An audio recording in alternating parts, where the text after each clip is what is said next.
En tant que ministre éternel de la Culture, j'aurais manqué ce rendez-vous pour rien au monde. 40 ans que vous cherchez à m'écarter, de me chasser. Pas du tout. Si, je vous prends la main dans le sac. Voilà. Non, je dirais le rire appartient à une grande tradition française, une tradition populaire française qui parfois a été abandonnée.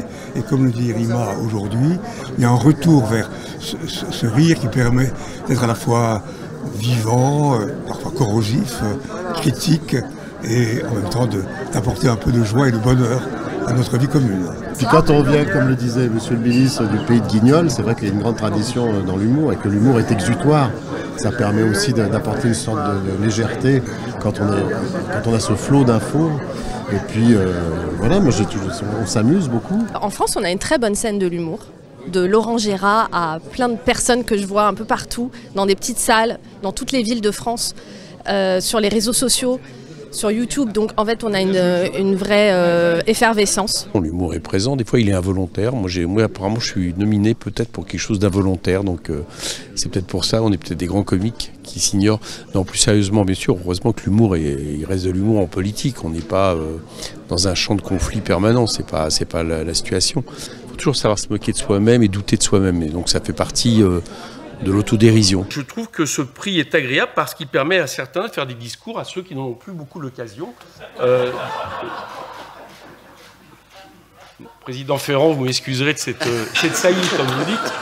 L'humour, c'est quelque chose qui donne de la distance et qui permet de regarder certaines personnes sous un angle différent qu'à l'accoutumée. Et enfin, à recevoir un prix. Mariant Humour et Madame Borne est sans doute un hommage subliminal à cette figure rhétorique singulière que nous appelons l'oxymore. Oh, il y a une définition qui n'est pas de moi mais que j'aime bien, qui dit que l'humour c'est la politesse du désespoir. La politesse du désespoir, comme disaient les autres. Hein. On voyait arriver Castro, et puis d'un seul coup Giscard, en retard pour se faire remarquer bien sûr. Et je me penche vers ma collègue et je lui dis, je trouve qu'on en fait un peu trop pour les obsèques de Mitterrand, on n'en avait pas fait autant pour celles de Giscard. Et alors le président de l'époque, c'est un socialiste intelligent, et il dit « Arrêtez de me festonner, monsieur Vivien, festonner ». Vous vous rendez compte de ce mot? Et l'autre dit « Mais je ne vous festonne pas, monsieur le président, il faut durcir votre sexe au lieu de durcir votre texte, vous voyez ». Non, il y avait une vraie vie, quoi. Là, quand je vais à l'Assemblée maintenant, je longe les murs. Tant qu'on peut s'insulter sans se battre, c'est qu'on est en démocratie.